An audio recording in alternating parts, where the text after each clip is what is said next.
آج جناب سیدہ کو پرسہ دیں گے دو ایسے یتیم بچوں کا جو کوفے میں اپنے بابا کے ساتھ گئے تھے، اور جب جناب مسلم کوفے پہنچے تو ہزاروں افراد نے بیعت کر لی۔ 16 سے 18 ہزار افراد بیعت کر چکے۔ جب مغرب کی نماز شروع کی تو ہزاروں افراد پیچھے نماز پڑھ رہے تھے، لیکن جب نماز تمام کر کے باہر نکلے تو ایک بھی آدمی ساتھ نہیں تھا۔ جب وہ لوگ نکل رہے تھے نا ہجوم کی شکل میں نماز سے، تو 2 بچے کسی ہجوم میں دھکے کھاتے ہوئے باہر چلے گئے۔ جب بچے باہر گئے نا تو جس دروازے پہ جا رہے تھے دروازہ بند نظر آ رہا تھا۔ جب حالات خراب ہوتے ہیں نا تو لوگ گھروں کے دروازے بند کر دیتے ہیں۔ تو چھوٹے بھائی نے بڑے بھائی سے سوال کیا، بھیا کوئی بھی ہمارا نہیں ہے پردیش میں، ہم کسی بھی گھر میں نہیں جا سکتے؟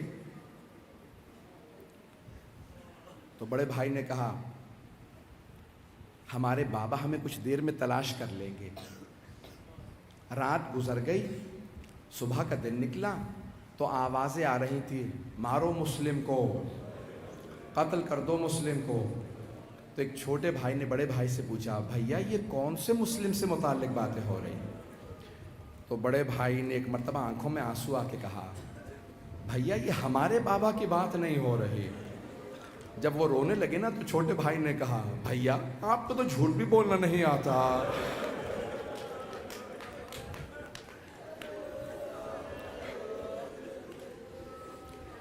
آج کوئی بخل نہ کرے، امیر المؤمنین کے 2 نواسے ہیں۔ ایک مرتبہ دونوں مختلف گلیوں کوچوں میں جاتے رہے، جناب مسلم کی شہادت ہو چکی، سب کچھ گزر گیا۔ اب ایک مرتبہ چھپتے ہوئے 2 شہزادے ایک کنویں کے چبوترے سے درخت پہ چڑھ گئے کہ ہمارے پاس کہیں پناہ نہیں ہے، رات گزر جائے۔ صبح ایک مومنہ پانی بھرنے کے لیے کنویں پہ گئی، جو ڈول رکھا تھا اس میں پانی تھا۔ آپ نے دیکھا ہے نا کہ اگر پانی رکا ہوا ہو تو اس میں چاند کا عکس نظر آنے لگتا ہے۔ شیخ صدوق کہتے ہیں کہ اس پانی کے اندر 2 شہزادوں کے چہرے نظر آ رہے تھے۔ اس مومنہ نے دیکھا تو چاند نظر آ رہے ہیں، سر اٹھا کے دیکھا درخت پہ 2 بچے ہیں، مسکرانے لگی، کہا آپ دونوں شہزادے کون ہیں؟ بڑے بھائی نے کہا ہم کوئی بھی نہیں ہیں، نہ جانے کون تماچا مار دے۔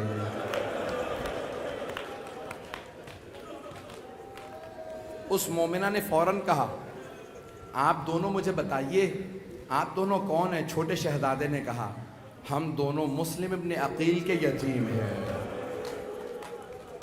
اس مومنہ نے فوراً کہا، میں ابھی پڑھوں گا، بڑی تفصیل سے پڑھوں گا، آرام سے چلتے رہیے گا، لیکن کوشش ضرور کریں ہر آنکھ میں آنسو آئے۔ جناب سید الشہداء پہ رونا یہ بہت بڑی قسمت کی بات ہے، جو یہاں روئے گا وہ وہاں نہیں روئے گا۔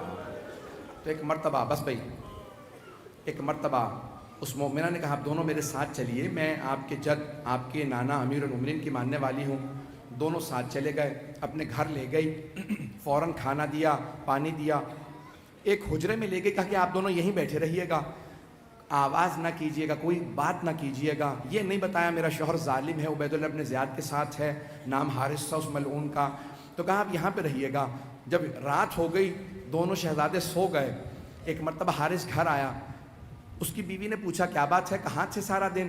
کہا میں سارا دن مسلم کے دونوں بیٹوں کو تلاش کرتا رہا، عبید اللہ ابن زیاد نے 5000 انعام رکھا ہے اس آدمی کے لیے جو ان دونوں کے سر لے کے آئے گا۔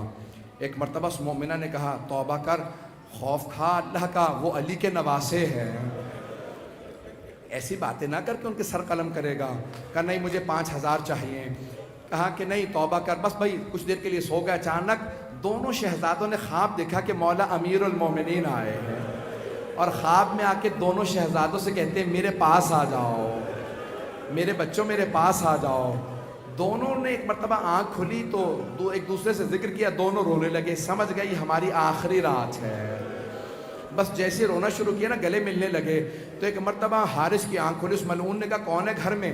اس کی بیوی نے کہا کوئی نہیں ہے۔ کہا نہیں کوئی ہے، اٹھا تلاش کرتا ہوا ہاتھ میں چراغ لیے اس حجرے میں آیا جہاں دونوں شہزادے تھے. دروازہ کھولا کر دیکھ سکے تو میری طرف دیکھیے گا. ایک مرتبہ دونوں سے سوال کیا کون ہو تم دونوں؟ تو ایک مرتبہ چھوٹے بھائی نے کہا ہم مسلم کے بیٹے ابراہیم و محمد ہیں. اس ملعون نے کہا کہ میں سارا دن آپ کو تلاش کرتا رہا, میں سارا دن تم دونوں کو تلاش کرتا رہا, تم میرے ہی گھر میں تھے, اگر دیکھ سکے تو میری طرف دیکھیے گا. اس نے چراغ رکھا, دونوں کے سروں میں ہاتھ ڈالے.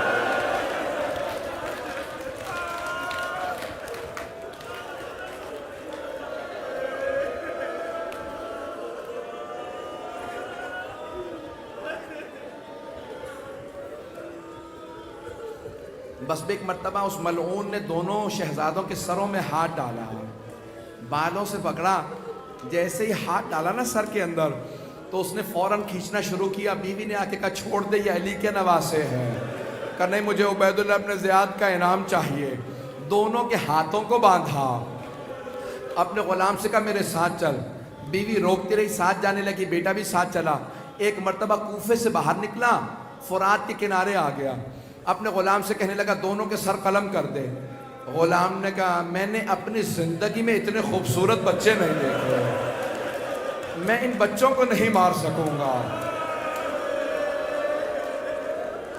اس نے غلام پہ ظلم کیا, کہا کہ نہیں نمار کا نہیں مار سکتا. بیٹے سے کہا تو دونوں کے سر قلم کر دے. بیٹے نے کہا نہیں, میں نے اپنی زندگی میں اتنے وجیح چہرے نہیں دیکھے, بچوں کے چہروں پہ ایسا نور نہیں دیکھا, میں نہیں مار سکتا. اس نے ایک مرتبہ تلوار کھینچی, کہا کہ تم دونوں تیار ہو جاؤ, اپنے کرتے اتارو, میں تمہارے گلے کاٹوں گا. پرانے زمانے میں بٹن نہیں ہوتے تھے, دکمے تھے. ایک مرتبہ بڑے بھائی نے دکمہ کھولا, چھوٹا بھائی رونے لگا. اس نے پوچھا کیا بات ہے, کیوں رو رہے ہو؟ کہا مجھے کرتا اتارنا نہیں آتا, میرا کرتا میری ماں اتارا کرتی تھی.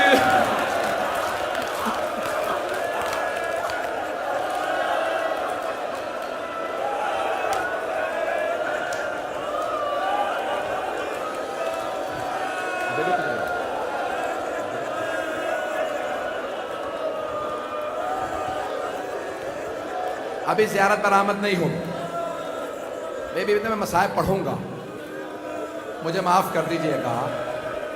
ایک مرتبہ چھوٹے شہزادے نے کہا میری ماں میرے دکمے کھولا کرتی تھی, مجھے یہ دکمے کھولنے نہیں آتے. کہ تم دونوں تیار ہو جاؤ, میں سر قلم کروں گا. میری طرف دیکھیے گا. جیسی اس نے تلوار کھینچی نا, کہا تیار ہو جاؤ, میں سر قلم کروں گا. تو بڑے شہزادے سامنے آئے, کہ پہلے میرا سر قلم کر دے. حارث ملعون نے پوچھا کیوں؟ کہ میری ماں نے کہا تھا چھوٹا بھائی بیٹے کی جگہ ہوتا, میرے چھوٹے بھائی کو میرے سامنے مت مارنا. اس نے جیسے ہی تلوار اٹھائی, چھوٹے شہزادے سامنے آ گئے, کھڑے ہو گئے. کہ نہیں, پہلے میرے پہ تلوار چلا. حارث ملعون نے پوچھا کیوں؟ کہ میری ماں نے مجھ سے کہا تھا بڑا بھائی باپ کی جگہ ہوتا ہے.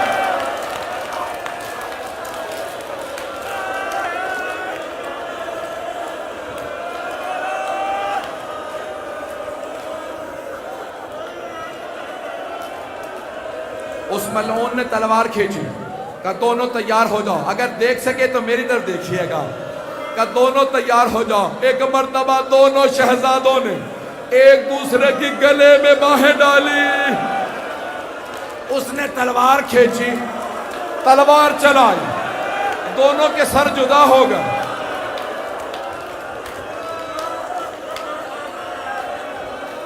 اس نے لاشیں اٹھا کے فرات میں ڈال دیے. میری طرف دیکھیں, اب آپ برداشت نہیں کر پا رہے, مجھے معاف کر دیں, میں بھی پڑھوں گا. ابھی زیارت برآمد نہیں ہوگی, ابھی رک جائیں. اگر دیکھ سکے میری طرف دیکھیے گا.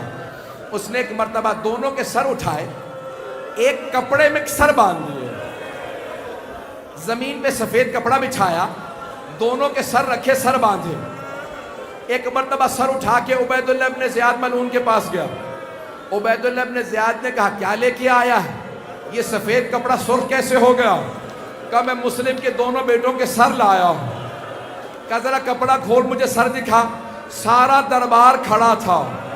ایک مرتبہ اس نے کپڑا کھولا, دو چھوٹے چھوٹے سال، چہروں پہ خون.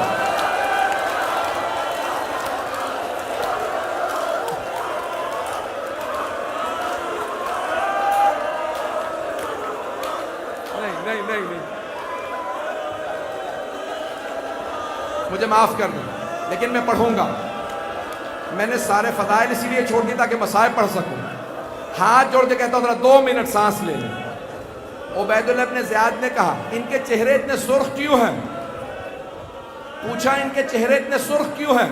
کہا ایک تو جب میں نے گلے کاٹے تو خون سے سرخ ہو گئے، اور دوسرے میں نے تماچے بہت مارے تھے.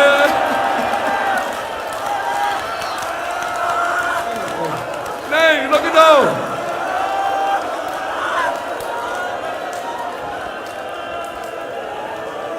نہیں رک جائیں، رک جائیں. بس بھائی ایک مرتبہ عبید اللہ ابن زیاد ملعون نے کہا ذرا پانی لے کے آؤ، ان کے چہروں پہ پانی ڈالو، میں ان بچوں کے چہرے دیکھنا چاہتا ہوں. ایک آدمی پانی لایا، چہروں پہ پانی ڈالا، خون بہنے لگا. جب پانی ڈالا نا تو بال اترنے لگے.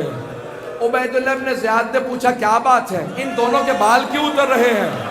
حارث نے کہا میں نے بالوں میں ہاتھ ڈالا تھا.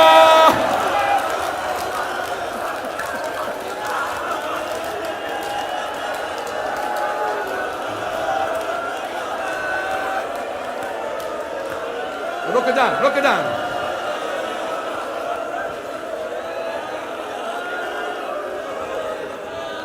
بس بھائی آخر جملہ میں نے تمام کر دیا اور نہیں پڑھوں گا.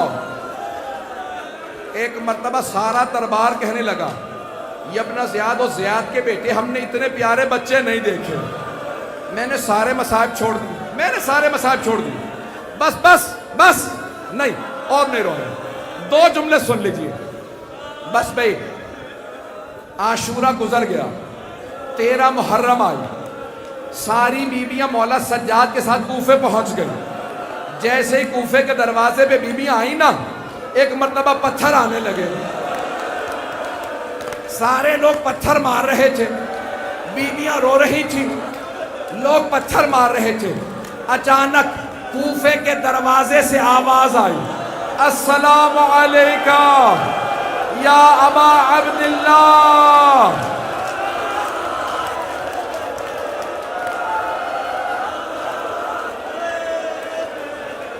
جناب زینب نے کہا بیٹا سید سجاد، اس غربت میں یہ کون ہے جو میرے بھائی کو سلام کر رہا ہے؟ کس کی آواز آ رہی ہے؟ جناب مولا سجاد نے کہا پھوپھی اماں کوفے کے دروازے پہ دیکھیں. دروازے کے اوپر ایک سر لٹکا تھا. سب بیویوں نے سر کو دیکھا، سر جھکائے، گزر گئی. رک جائیں، ہاتھ جوڑ کے ایک جملہ. ساری بیویاں گزر گئیں، ایک بیوی رک گئی. بس ایک بیوی رک گئی. کچھ دیر تک سر کو دیکھتی رہی.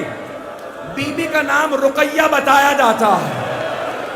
جناب رقیہ نے سر کو دیکھا، پھر رو کے کہا مسلم جو آپ پہ بیتی مجھے پتا چل گیا، جو مجھ پہ گزری وہ آپ کو پتا ہے. مسلم بس مجھے اتنا بتا دے میرے 2 یتیم بچے کہاں ہیں؟